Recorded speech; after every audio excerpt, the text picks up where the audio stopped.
Summer solstice. What is it? Why is it something we want to recognize?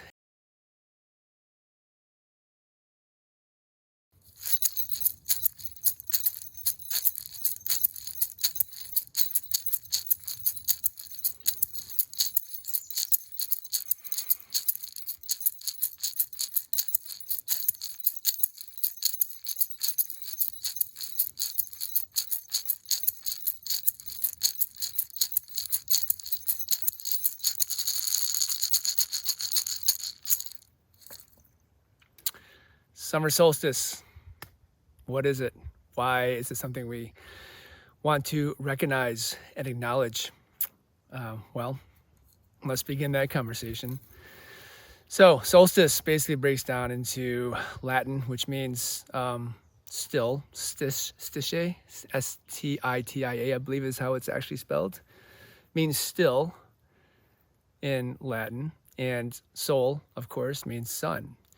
And the reason why is similar to winter solstice, where the sun seems to, so if you watch the sun rise and set every day from east to west, you notice that as it turns into spring and summer, the arc of the sun gets higher and higher and higher. And in the winter, when we get into fall and winter, this arc of the sun from east to west starts to get lower and lower and lower. And on winter solstice, which is usually around the 21st to 22nd of December, it's the lowest point that the sun gets to on the horizon over midday. And for 3 days in a row, it basically goes no higher or no lower than that spot. It just kind of hits that same horizon spot, all right? And then on the 24th, to the visible eye, actually, you can actually see that it's a little higher in the sky past midday. And that's the one that we usually think about, because we get way more excited about, like, oh, the days are getting longer, which is actually what that signifies. And there's a lot of mythology and, just culture attached to observing that day, because they could start counting days from then and know when to begin ready to, do plantings for the spring. But the same thing happens in summer solstice, except for it's not at the lowest point, it's at the highest point. So on summer solstice, the sun gets to a certain point around midday, the highest up it's gonna get above us, right? For 3 days, it hits that same spot to the visible eye. Technically, it's still, going up and down just a little bit in that 3 days, but it looks like it's basically hitting the same spot still. So, and the reason why that's happening, it's not actually because the sun is moving higher in the sky. It's because our planet, our planet's on a tilt, all right? So if this is our equator is actually tipped at a 23.5 degree plane, all right? And that's what our planet spins around, that axis at that angle.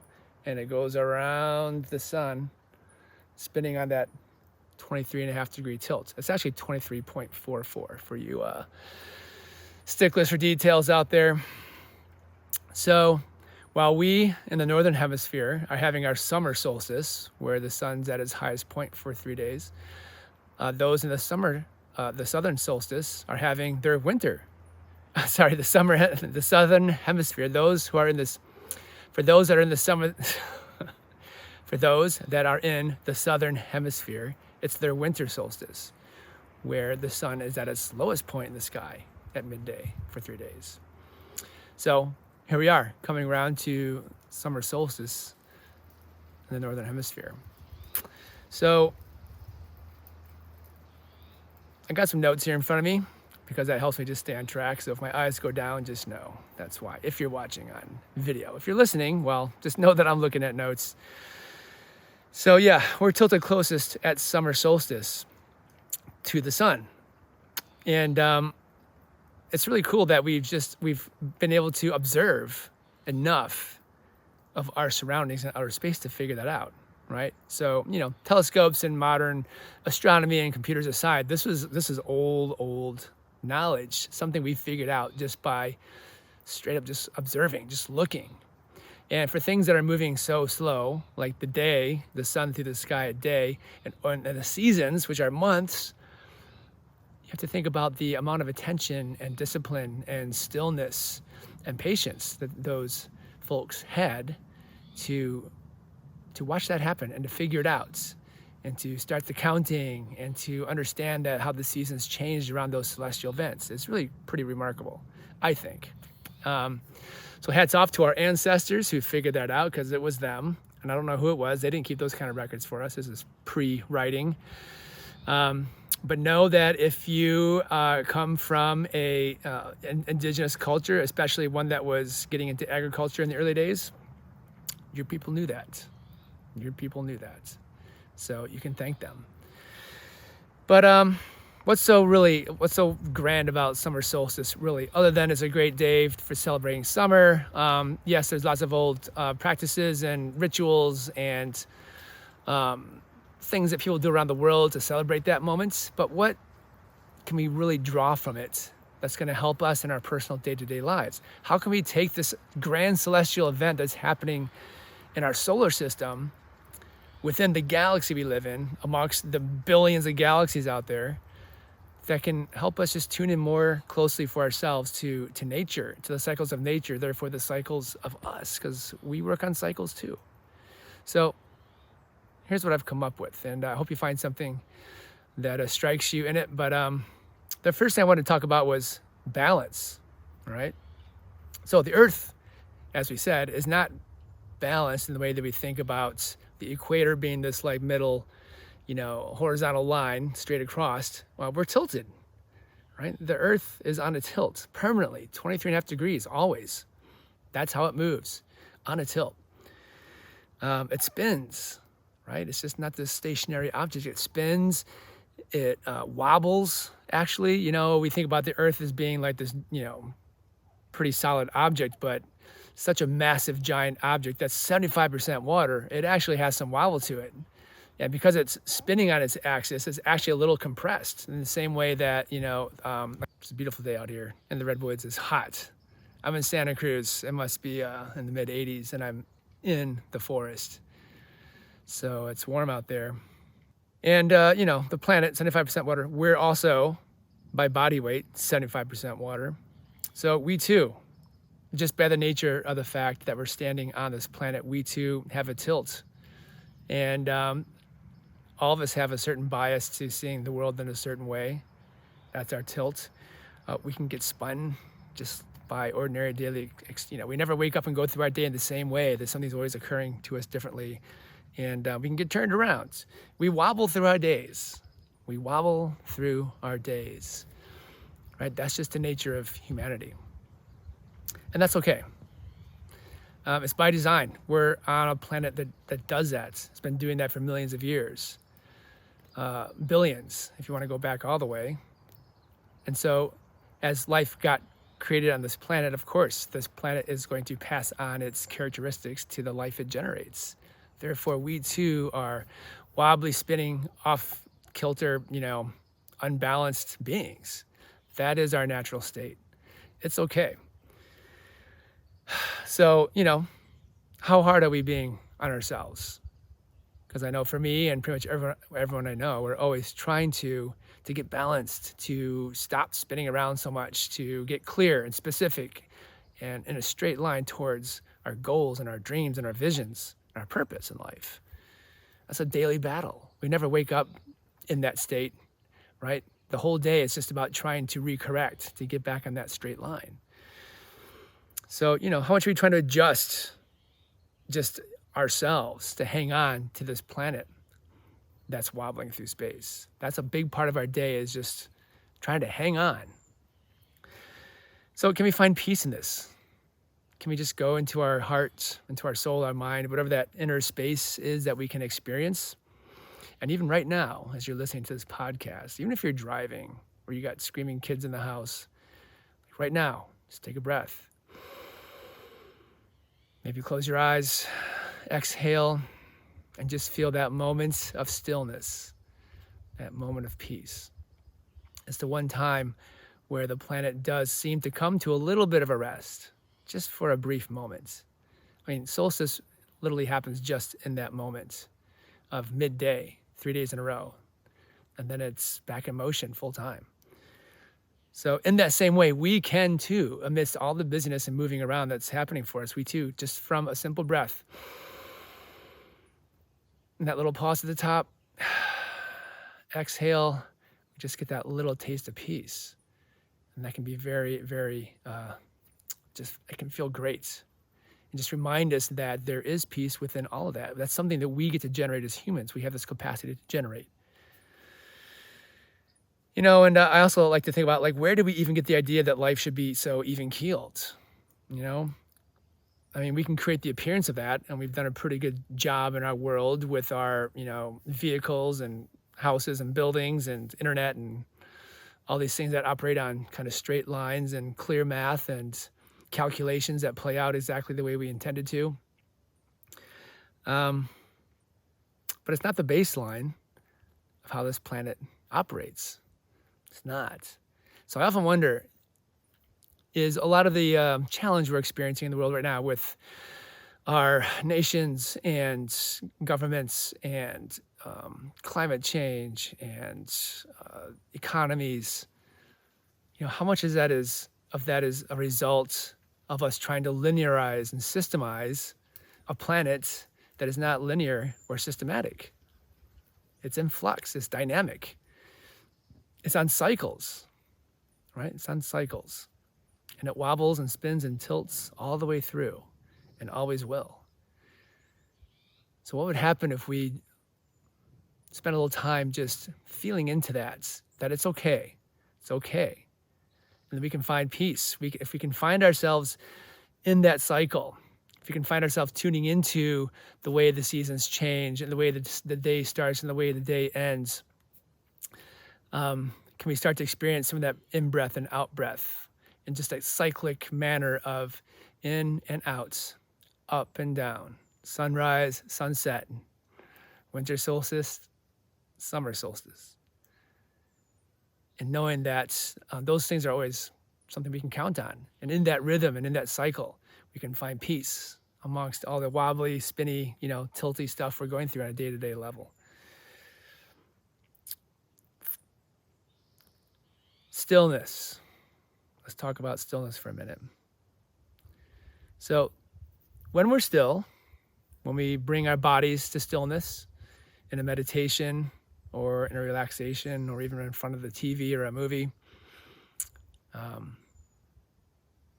something happens, right? When our bodies go still, our minds can start to still. And we notice that we have a lot of thoughts going on, right? But something's noticing that those thoughts are happening. And that's the stillness that notices all the raucousness. And that's a powerful thing to touch into as well.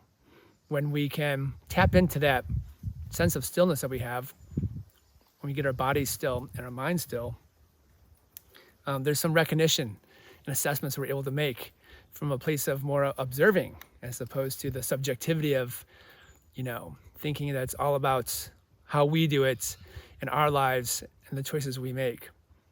Right? We can click out to that bigger picture and see ourselves in the play of the world. And sure, there's always going to be that part of ourselves in there making decisions on behalf of ourselves and what we feel we want to bring to the world and get from the world. But when we get to a place of stillness, we're able to incorporate a wider view. We're able to see others and what they're bringing or needing from us and the world around us. And that's the foundation of community, right? Getting out of that individual sort of mind, that myopic kind of mindset of just thinking about the selfishness and the needs of ourselves. And again, that comes from stillness. So we're thinking about the solstice, the still sun, right? And when we come to that stillness, and especially with thinking about the sun as a metaphor, that's shining down on us on the longest day of the year, there's so much light that day, and the light is very strong and very direct. And then that still moment at the arc of it, and thinking about internally, how do we just shine that still light on ourselves internally, and give ourselves that gift of that longer still experience of just observing our life and all of the other people and things and activities that are in our lives, and and how we are in their lives too. So stillness is a big part of the gift of the solstice. Whether we want to recognize it or not, like I said, we're on a planetary schedule down to the minute as the sun moves across the sky. or as the planet spins around the sun, which is really what's happening. And when the planet takes a breath, we take a breath, right? A lot of Latin cultures are very fond of having have siestas in the middle of the heat of the day, right? Whether it's solstice or not, just we know in the afternoons, particularly in summer times, that's when the sun's more direct. It's the hottest part of the day. It drives us to want to rest, relax, take a break, get out of the heat, take care of ourselves, to promote some of that stillness and relaxation and reflection. It's built in. But the interesting thing about all this stillness is we're never actually still, right? Stillness is something that we can generate in our imagination and then express within ourselves. But the planet is spinning on its axis all the time. Even at solstice, like I said, the solstice moment only happens for a moment as the sun reaches midday at that high point for those 3 days. Right? It's just a moment. We can generate stillness for longer than that within ourselves. And it comes and goes too, but we have that ability to create stillness from within because it doesn't really exist outside of ourselves. The planet is spinning, right? 24 hours. If you're around the 35th to 45th parallel, which is where North America is mostly, even when you're sitting in the stillness of your most deepest, calmest, most quietest meditation, you're moving at the speed of sound. 760 some miles an hour. Always. As I sit here talking to you right now, I'm moving 767 miles an hour, give or take. The closer you get to the equator, it gets faster. I think the equator spins at about almost 1,050 miles an hour. It's pretty amazing to think about how fast we're all actually moving through time and space on the face of this planet just by the fact that it's spinning. But the stillness comes from within inside. And of course, it's relative, right? I mean, it's a very still day here. There's no breeze. I'm looking around and literally nothing is moving relative to the space that I'm able to observe. So there is that recognition of stillness that is we can see in our local environments. But it comes from in here too. Revealing ourselves. So solstice is a long day. Longest day of the year as far as sunlight goes.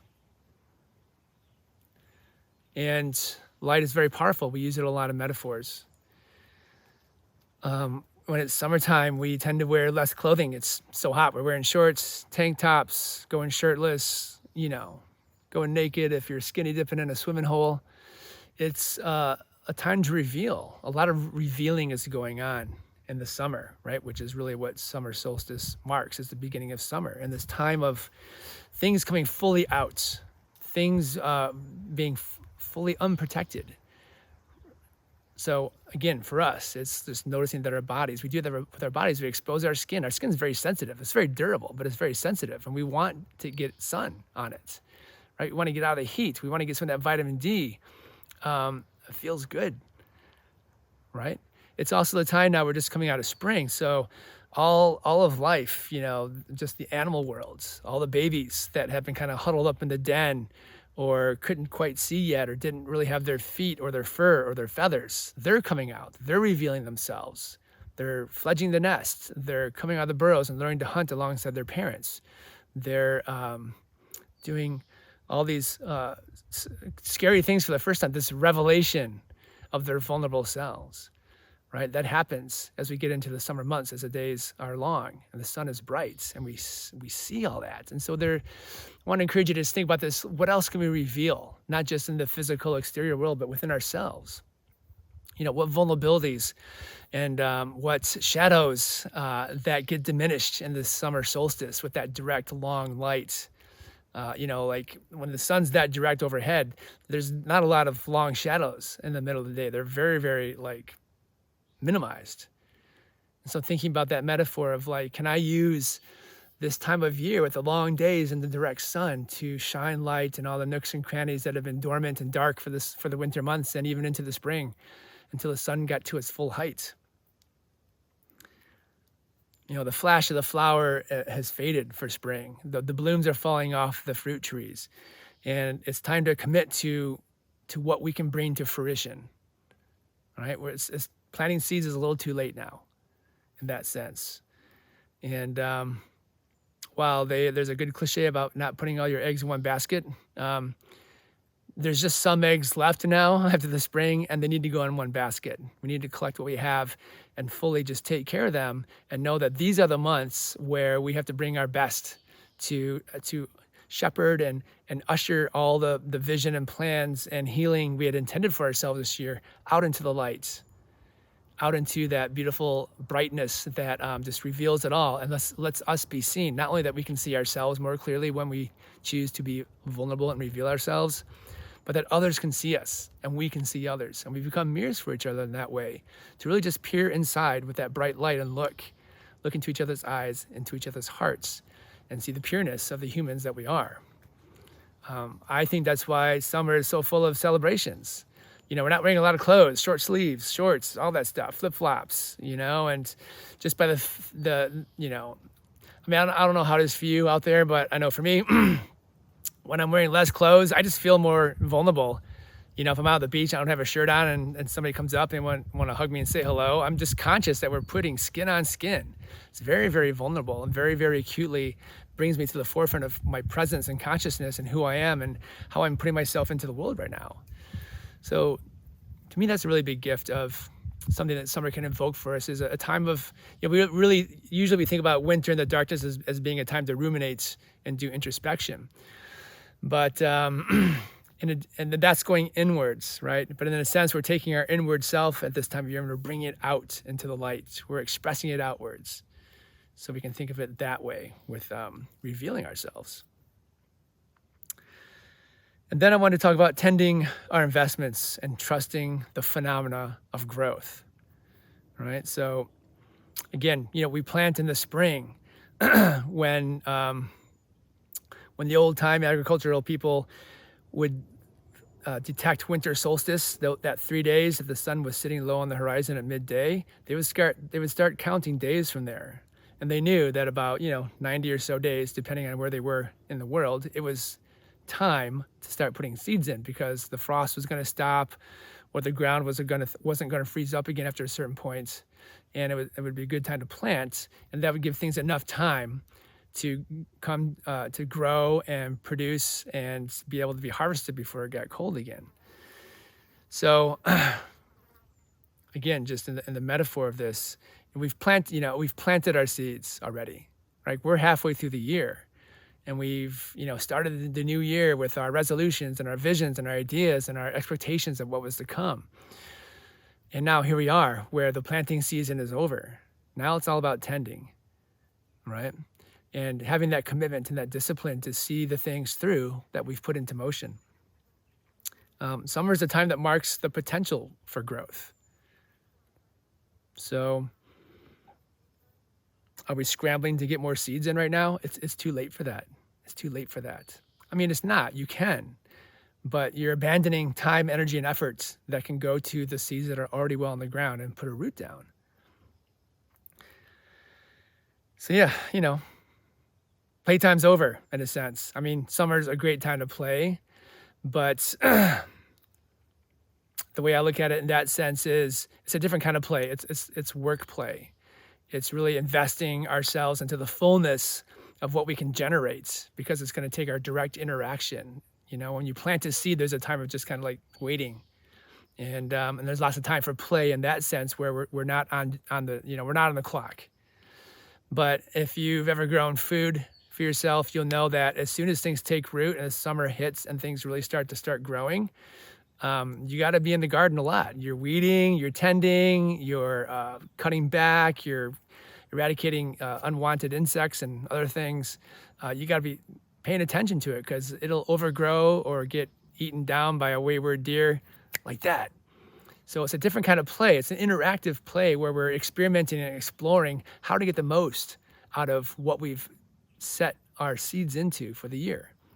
It's no longer potential, pure potential. Now it's the potential of, like I said, with the eggs. Like, not all the eggs made it, but the eggs we do have, we are putting them in one basket, because we've got one shot over the next months to get the most out of those eggs that made it.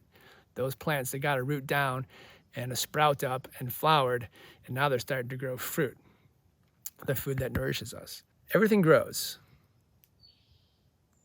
And we have to become fastidious in our faith and trust that growth just happens. It's amazing to think about all the food we eat. And I don't really always make that connection of taking food and putting it into my mouth, eating it, and thinking that food grew. That food was just a little seed. And it grew out of the ground, right? And it took water and sun and soil and all these other things to make it happen. Things that we still don't really have any control over, right? Sure, we have all kinds of ways to make things grow well and better, maybe faster, but we still don't really control growth. We still don't really know what makes things grow. That's straight up phenomena. That's something magic about this planet. All these trees behind me, they grew out of little teeny pine cones or seeds from other trees. That's amazing. So there's a sense of bringing our faith and our trust into the summer, to know that we've done our part with getting seeds into the ground, and we're doing our best to lend our efforts and our blood, sweat, and tears to make sure everything gets its best shot. But that best shot is out of our hands. That's up to nature. That's up to the planet. That's up to the forces that be and everything else. And so looking at it from that metaphorical lens again, for ourselves and our lives, knowing that we don't operate in a vacuum, right? We have our plans, our visions, our intentions, and sure, we enroll people along the way, our co-workers, clients, acquaintances, family members sometimes, but it goes deeper than that. Those really are the people that make it happen, right? So just like nature, where you can put a seed in the ground, or you can just have a seed, right? But if you don't put it in the ground, and you don't have water, and you don't have sun, and you don't have beneficial insects, and you don't have animals who are, coming by and doing their part with, their excrement that becomes nutrients by composting, and the way they harvest by eating that actually makes things grow better, and sometimes in some ways, that's all part of the system. That is the system. All those things are part of how life grows on this planet. It's one giant community of helping each other. And for us in life, it's the same way. Nobody's out there making it on their own, really, right? You may go through several days of just working solo in your office at home or something and feel like you're just doing it all on yourself, tapping away on your laptop. But even at a minimum, somebody made that laptop for you, right? Not even just somebody, like a team of people, a whole corporation of brilliant designers and engineers and manufacturers and shipping people who figured out how to move things across the country, and the people that made the vehicles to move those things across the countries, and those factories and those engineers, all those people. That's how the laptop got into your hands as you type away on it all by yourself, right? So just going that remotely to how many people and organizations and efforts are behind that, then bringing it full forward to just, the people in your life, right? The friends, the families, the partners, the clients, the mentors, the teachers, the people who generate content for us to learn something from, the people that say yes to our offer, and even just with their enthusiasm, motivate us, inspire us to continue forward, right? That's all happening together as a group of us, right? We're not doing it alone. So again, with this solstice metaphor, looking out, thinking how much more people are out celebrating, socializing, summertime people are outside, just getting out there, integrating, recognizing how much we are contributing to each other's lives and how much that is what makes life go around. Super powerful. So yeah, tending to those investments and trusting that phenomena of growth, having faith that whatever that magic piece is, that it comes in, that third piece, the synergy between one and one makes three, because I show up, they show up, and then something else shows up in between us, and we have this amazing network of beautiful things going on in the world. So trusting that phenomena with our faith. I want to talk a little bit about the medicine wheel too, which is something I really love to spend time with, mapping my life onto, to see where I'm at, and to know that's one of the oldest tools that of spirituality that humans have developed, maybe the oldest, It's a really wonderful tool. It's nature-based. It's local to the local nature, so medicine wheels look different in different places. But they all, because they do follow nature, they are following the seasons on some level.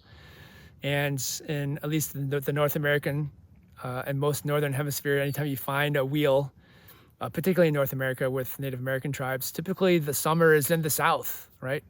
So medicine wheels are kind of oriented almost like a compass. And south is the summer. And, it represents, so the summer represents the physicality, being in the manifest with our attention and intention.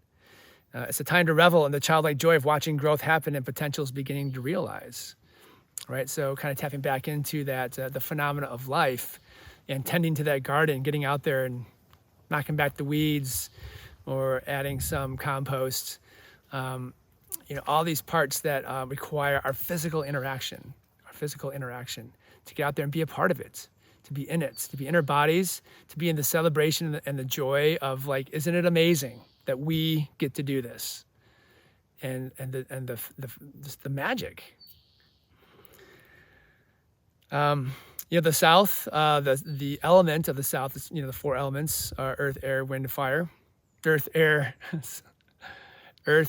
water, fire. Fire's in the South on a lot of those wheels, and the sun. We don't really think about the sun being fire, but it is. It's this giant sphere of fire just hanging out there in space, all right? It's a star, straight up a star, like all those other stars we see in the nighttime sky. The sun is a star, and it's so close to us. On a sunny day, you can put your hand up like this and just you can feel the heat coming off of a star. That's how close we are. It's amazing. We don't operate the same in summer as we do in winter. And this is 100% because of the sun, right? I mean, the earth is spinning. That's one thing. But if it was just spinning, it's spinning and the next closest star to us doesn't have any effect on life on this planet, really. It's too far away. It doesn't, the nighttime, it's not lit up. It's not lighting up the nighttime sky the way the sun does. It's, it's our star, the sun, that dictates how we move through life and experience our time and use our time. We live and die by the sun. This is the time, summer solstice is the time that the planet is bowing its crown to the sun, the northern crown to the sun, right? That's literally what it's doing on this 23.5 degree axis. It's bowing to the sun, acknowledging, honoring, giving thanks. I like that picture. We like to talk about this planet so much, about all that it's done, all the systems, all the animals and plants and flora, fauna, mineralia, everything that's, the sites, the history, the different landscapes, the environments, the beasts of the ocean and the land, us, all we've done. We talk about this planet, and rightly so. It's amazing. But none of that's possible without the sun. None of it. Again, I've said this before, but they've found over 5,000 Earth-like planets orbiting sun-like stars out there so far. 5,000. None of them are even remotely close to being able to generate anything like we have here. That's incredible.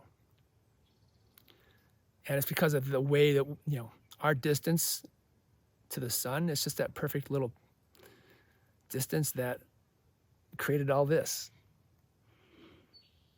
And so as much gratitude as we can generate for the beauty of life that we get to have on this planet, I like to think of the planet also acknowledging, bowing to the sun on summer solstice and saying thank you. So how might we do that, right? We're crowned within our own lives. We generate all these things that happen in our lives. First of all, we just have our internal organs, right? Thinking about the ecosystem of our organs and how everything's operating and doing what it needs to do, taking care of itself, like a mini planet, basically, right? We got our surface area, which is like the surface of a planet. It sweats, it shivers like earthquakes. We take in things and it goes through our systems and it gets utilized in different ways, and then we send it back out. And it technically can be used to grow more things that we can take in as fertilizer. So it's a closed system in that sense that our body is like a little miniature planet, and we are the supreme rulers of that planet, right? We get to decide to a very large degree the health and wealth of this planet that we're responsible for, of our body. So how might we sort of tip our northern crown to the planet, to Earth, to the sun, to all that has allowed us the opportunity and the experience to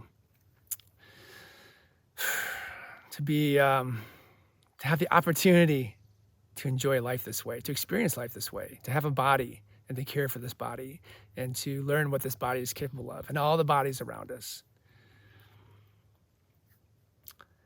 So just to wrap up, summer solstice, we just say it's one day. And I like that too, because it puts a little prominence on it. It puts it as a very clear sort of opportunity to get still, right? You can look up what time locally solstice actually happens for you. It's literally down to the minute. There'll be a local time, like 5:34 or something, where the sun will be at its highest up midday for your location than it will be the whole year, or perhaps ever. So bringing some intention to that, bringing some attention to that, and acknowledging that that represents aspiration.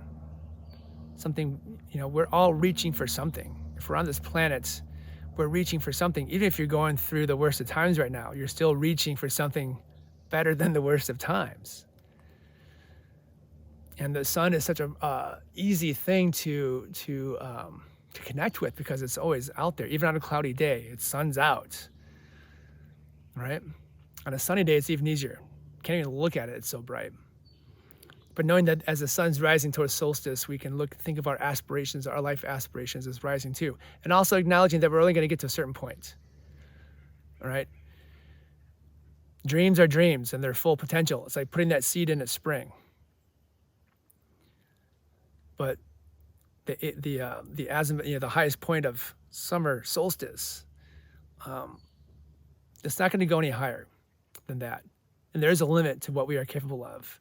But the aspirations to find that limit for each of us, that's an inspiration, and we can use that sun for inspiration. And there's a natural cycle again, just looking at going through your summer, going through your year, your summer, getting into like, how did you do this year, right? Did you hit your goals over this year? Did you hit your goals over the station of a life?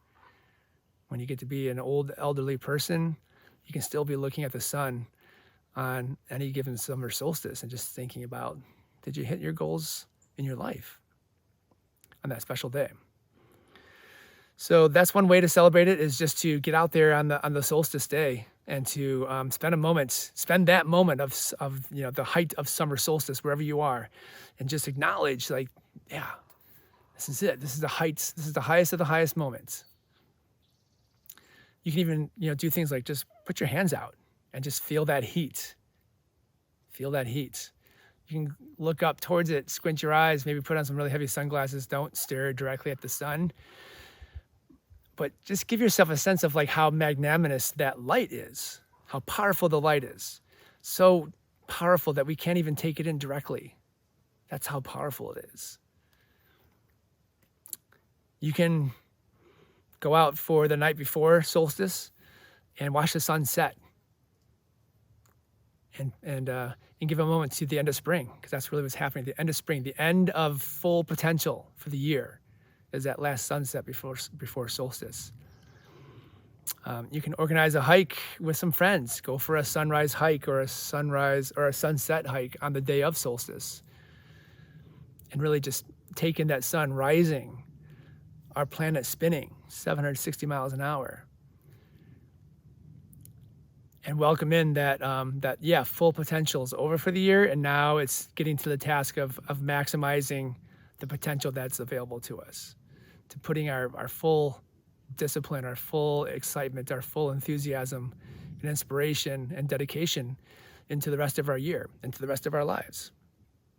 Utilizing this time of summer when the light is long, the days are long, and the summer and the weather's warm, and we're invited to be outside, to be in that physicality of life, the manifestation of creating reality to our dreams.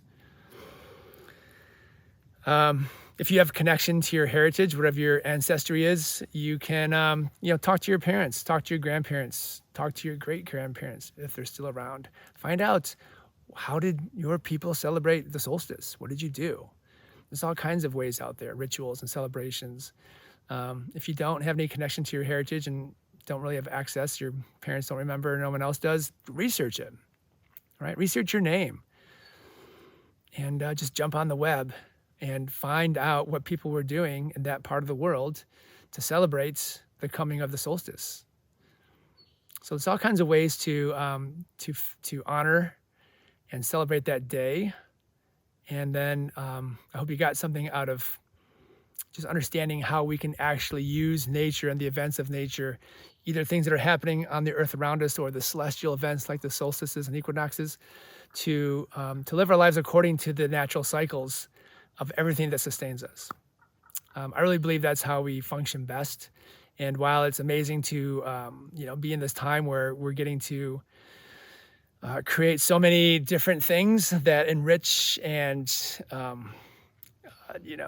just with our technology and conveniences, and you can fly anywhere in the world in a day. I mean, the access we have to explore who we are as creatures and explore the planet around us are manyfold, thanks to the modern conveniences and technologies we developed. And we're still operating on the same 4-season cycle. We're still operating on the same sunrise and sunset. We're still operating on food grows for a part of the year and then it doesn't for a part of the year. We're still all that is sitting on that foundation. So how can we just dip down into that longer term, more ancestral just history of humankind that we lived like for so long, and how we were watching the sun and watching the stars and moving with the cycles and adapting to the changes as the seasons came and went, and learning how to be in the harmony of it. I think that'll bring some peace. I think that'll help to extend or help you find more of those in and out breaths where peace and stillness are right there, accessible. Because we are nature. We are nature. We're the same nature that's been here on this planet for 1 billion years, just in a different form. So, hope you got something out of that share today around summer solstice. And again, I really encourage you to just get out there, enjoy nature, get some friends out there. Make a point of doing something unique and special for yourself on solstice. You can create it yourself. You can make up whatever you want, and as long as it's meaningful for you and touches something in you that connects you deeply to this magnificence of the universe we live in, then do it. I'll see you next time.